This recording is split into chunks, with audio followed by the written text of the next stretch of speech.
देखिए, मुझे ऐसा लगता है कि मैं महाराष्ट्र के मिजाज को जानता हूँ। महाराष्ट्र का मिजाज ऐसा है कि इस प्रकार के प्रयोग यहाँ चलेंगे नहीं। जो मराठी आदमी है वो बड़े दिल का है, क्योंकि भारत पर जब आक्रमण हुआ तो मराठी आदमी ने केवल महाराष्ट्र का विचार नहीं किया, पूरे भारत का विचार किया। इसलिए मराठी आदमी कभी छोटा सोच नहीं सकता, कभी संकुचित सोच नहीं सकता। इसलिए कोई प्रयोग करने की कोशिश भी करे तो नहीं हो पाएगा। निशिकांत दुबे के बयान पर आपका क्या कहना है सर? त्यावरून सातत्याने आरोप होतात, टीका सुद्धा होती। पहिली गोष्ट तर अशी आहे की निशिकांत दुबे यांचं जर तुम्ही पूर्ण ऐकलं तर ते संघटनेच्या संदर्भात बोलले आहेत। ते मराठी माणसाला त्यांनी सरसकट त्या ठिकाणी म्हटलेलं नाही। तथापि माझं मत असं आहे की अशा प्रकारे बोलणं योग्य नाही आहे, कारण त्याचे जे अर्थ निघतात ते अर्थ हे लोकांच्या मनात संभ्रम तयार करतात।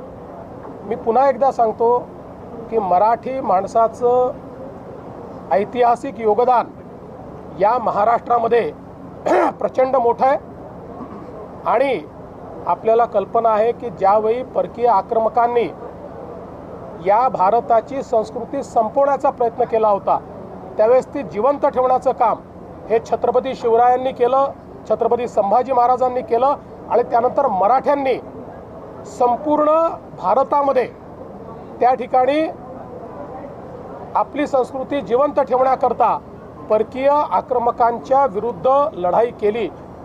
आपल्याला माहिती आहे की पानिपतची लढाई देखील मराठे जे लढले होते, अहमदशाह अब्दालीने त्यांना स्पष्टपणे तहाचं पत्र दिलं होतं की मला जो पाकिस्तानमध्ये आता पंजाब आहे तो पंजाबपासून पेशावरपर्यंत हा मुलूक आम्हाला देऊन टाका, बलुचिस्तान आम्हाला देऊन टाका आणि उर्वरित भारत हा मराठ्यांचा असं आम्ही मान्य करू। पण मराठ्यांनी ते मान्य केलं नाही। मराठे तोही मुलूक अखंड भारत वाचवण्याकरता त्या ठिकाणी पानिपतच्या लढाईला गेले होते। त्यामुळे हा मराठ्यांचा इतिहास आहे आणि आजही देशाच्या GDP मध्ये सर्वात जास्त कॉन्ट्रीब्युशन देणारा आमचा महाराष्ट्र आहे।